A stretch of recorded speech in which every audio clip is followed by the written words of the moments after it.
Hello and welcome to the Dacia2 Explorers YouTube channel. My name's Adam and I'm one of the Dacia2 Explorers.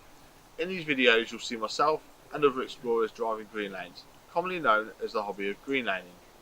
Some of these lanes can be easy, some can be incredibly difficult if not dangerous, but all offer a beautiful feeling of escapism.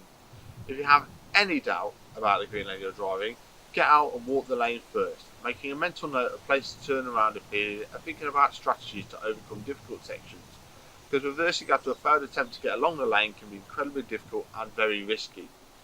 We abide by the Green Lane Association Glass Code of Conduct for driving these lanes and respect all others using the lanes, including horse riders and walkers, as we all have a part to play in keeping these routes open for everyone. If you're thinking of green laning yourself, please consider joining the Green Lane Association to help fight to keep these lanes open and to help you understand more about this hobby. They also have a Trailwise 2 website which will significantly aid in your planning. Please don't forget to like and subscribe to the YouTube channel to get updates on new videos and check out our previous massive video collection.